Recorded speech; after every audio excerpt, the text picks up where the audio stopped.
you're going to do Doctor Who, not only do you want to be with the Doctor, but you want to be with the Daleks.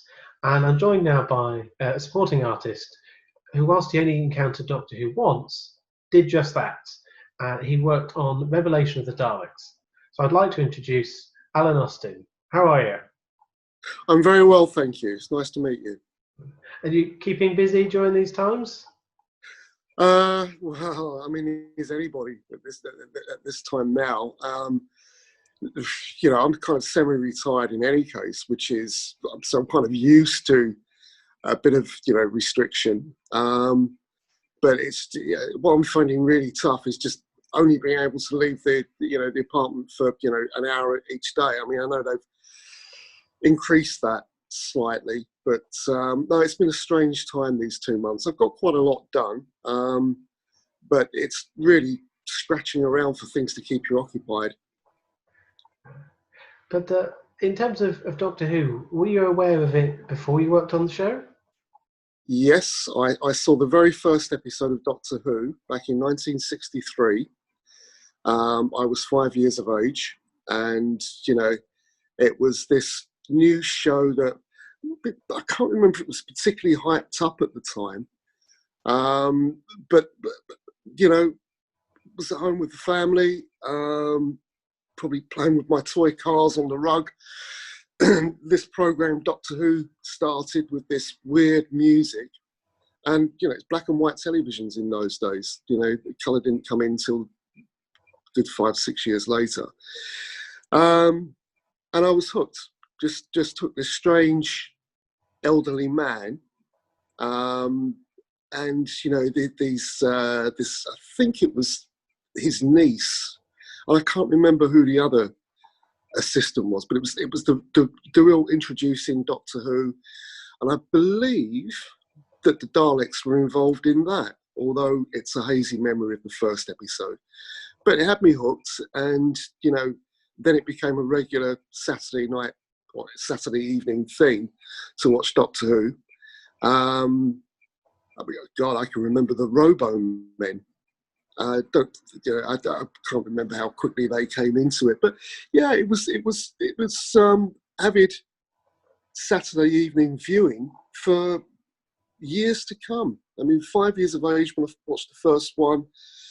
I followed it all the way through the 60s. I think, looking back, probably Patrick Troughton was my favourite Doctor. But of course, into the 70s, by now with colour TVs, shot in colour with, Tom Baker and the late, oh God, I've forgotten his name. It's what happens when you get old. John Pertwee.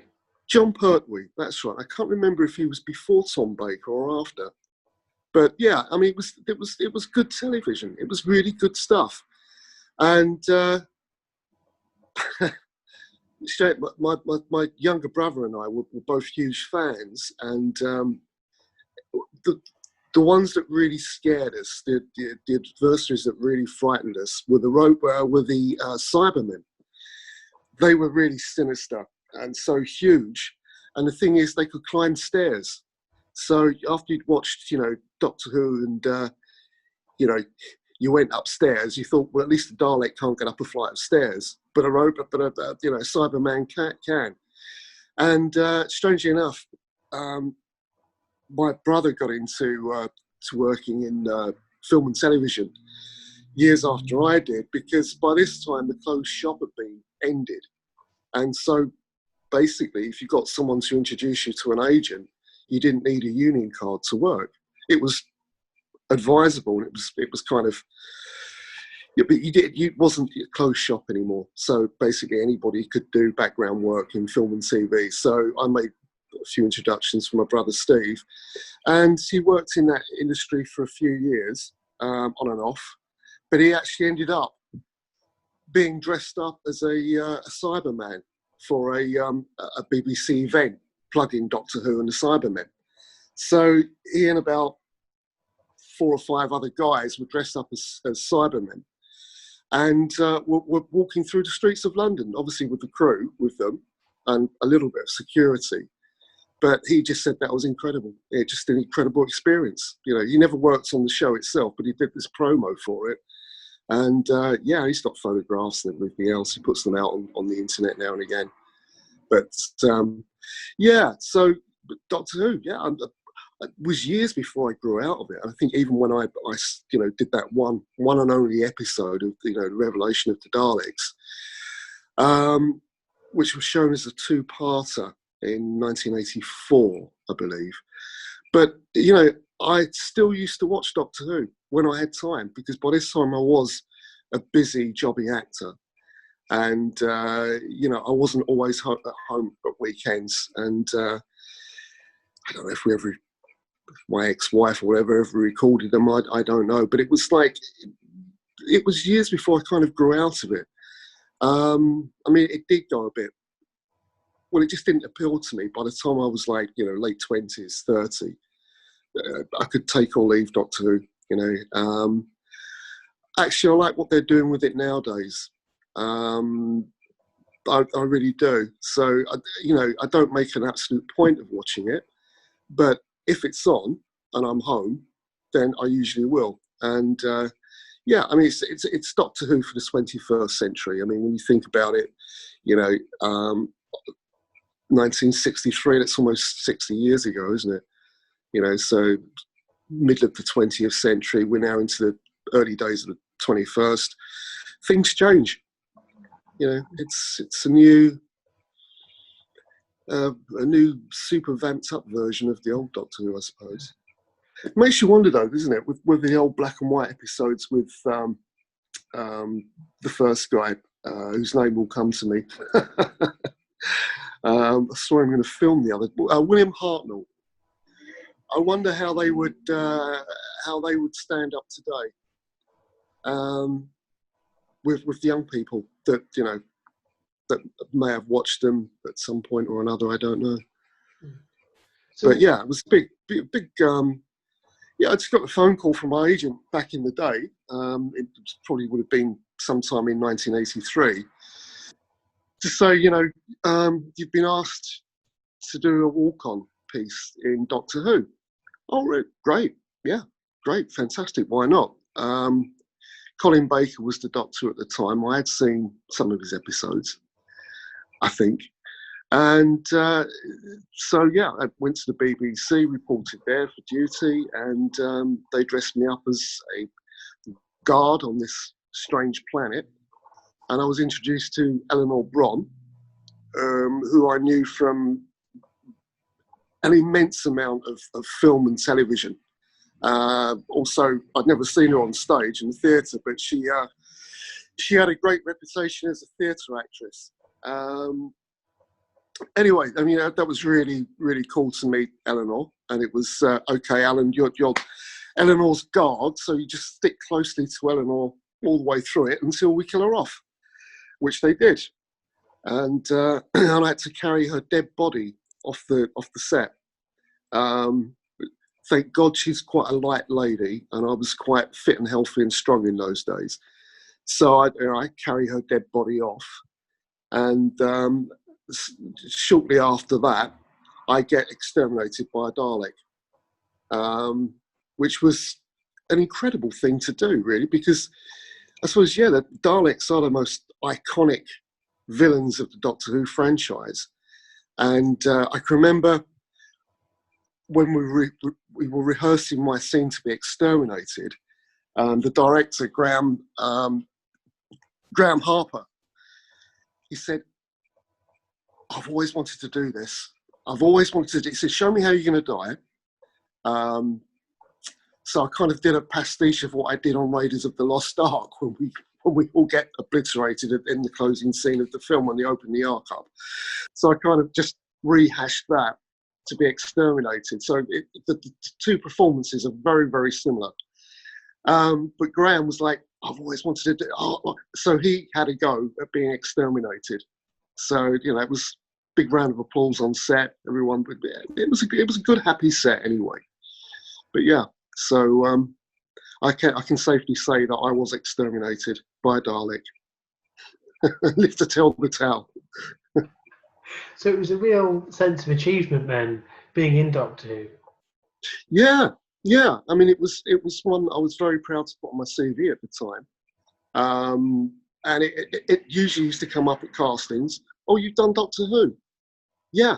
Who did you play? What did you do in it? And so, I mean, I can't remember if I was in the credits at the end, Alan Austin or guard number one, Alan Austin. I can't remember that, but I did find when I first got onto the internet several years ago, when it became a must. So I was living out in Spain for a good few years.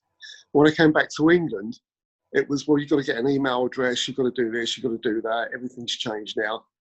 What's surfing the net, all the rest of it. So, I went on a short computer course just to sort of, familiarise myself with it all. And I'm browsing the net and I Googled my name just to see what was out there. And this thing came up, the Doctor Who page. And it's got Alan Austin played the guard or a guard in Revelation of the Daleks. And it went on a little bit, not too much. And I thought, where do they know this from? Where's this come about? And then I got on to something else, IMDb. What's this IMDb?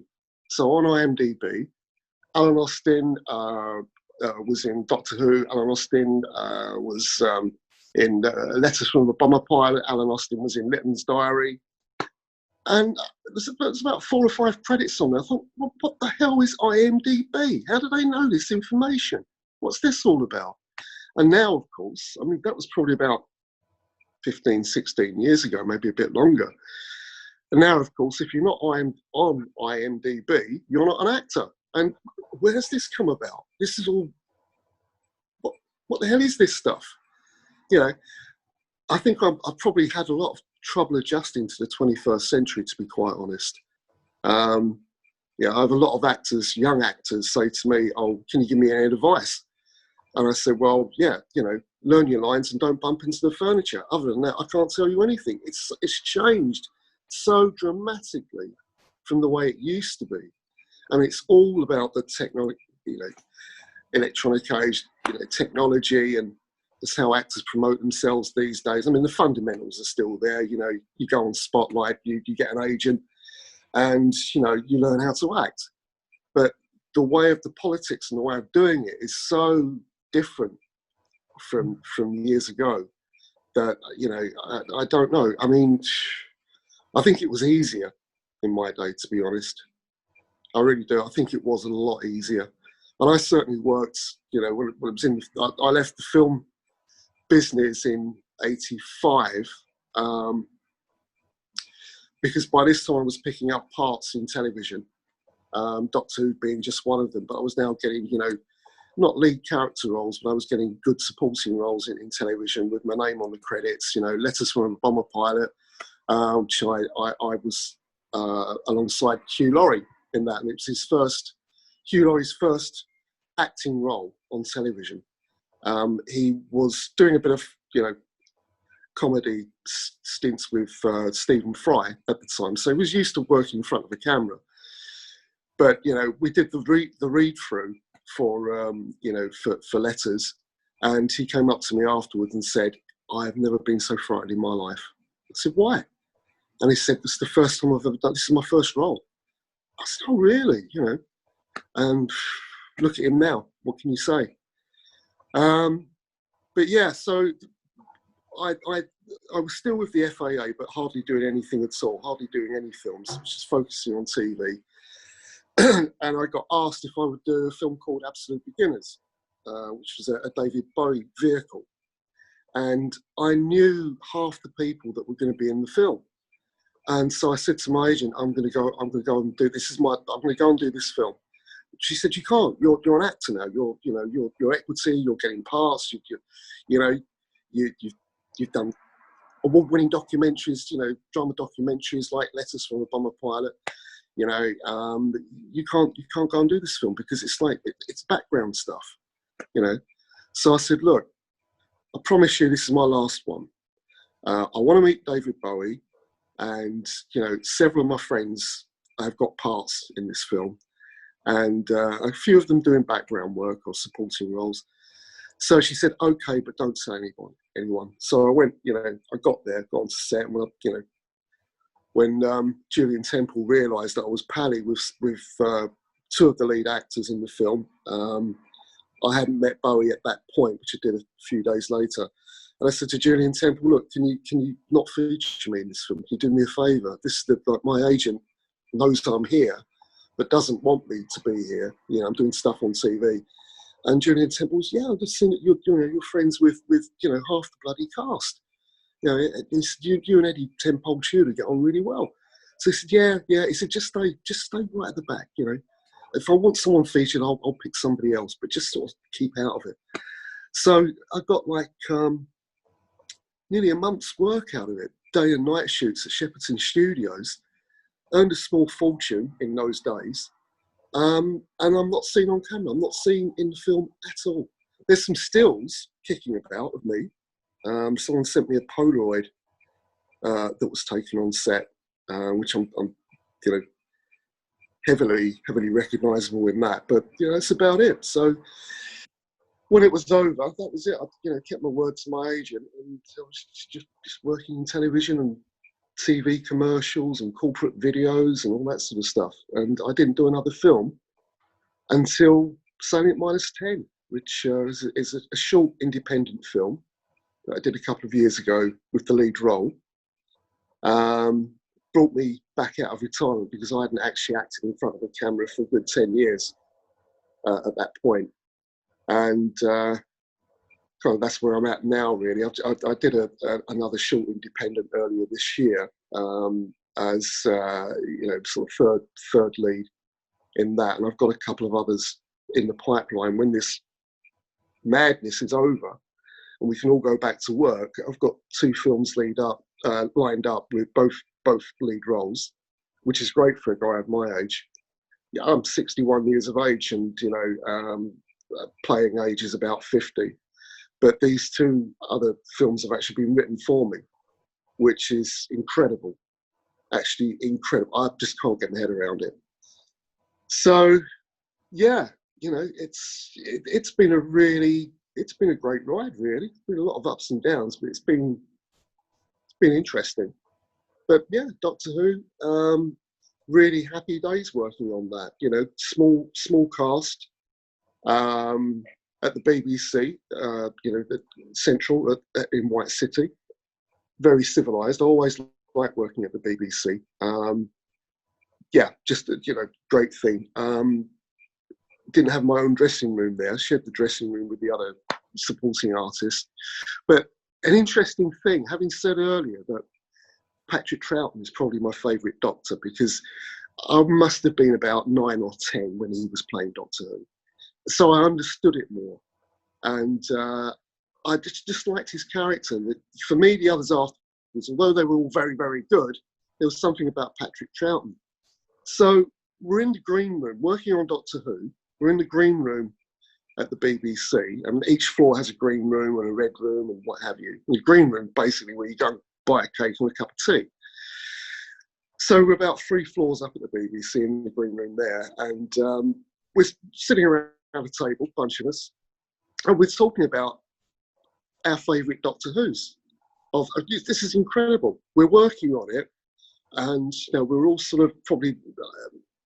I was probably thinking back 1983. I was 24, probably 24 years of age, and we were talking about Doctor Who. Past who's your favourite Doctor Who? Blah blah blah. Do you remember the one with this, that, and the other?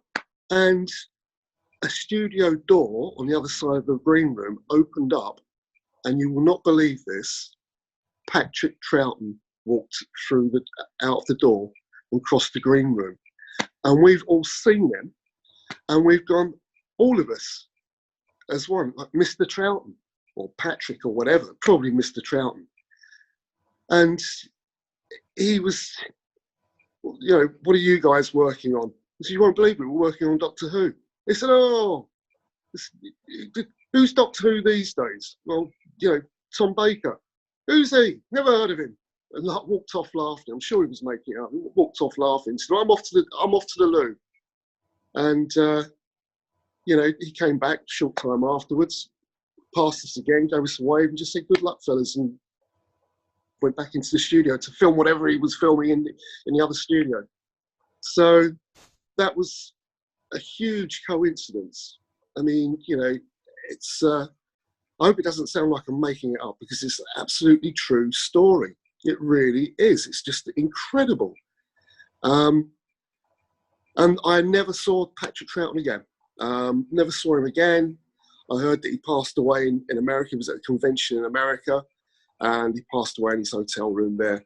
And now I haven't done a Doctor Who convention yet.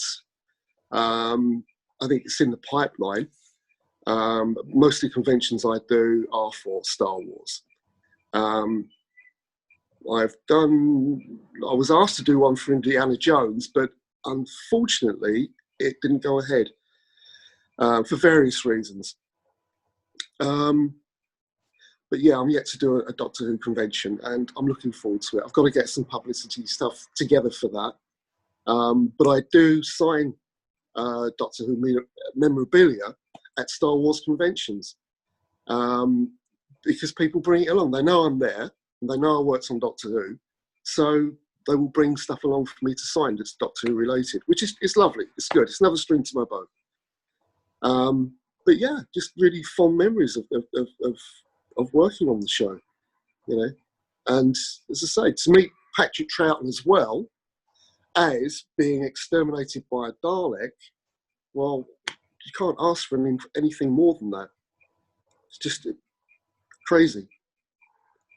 Well, on that lovely note about being very proud to be in the show, but also a chance encounter with Patrick Troughton, I think that's an ideal opportunity to say thank you very much for your time, Alan. And it's fascinating to hear about your memories of a great Dalek story. Thank you.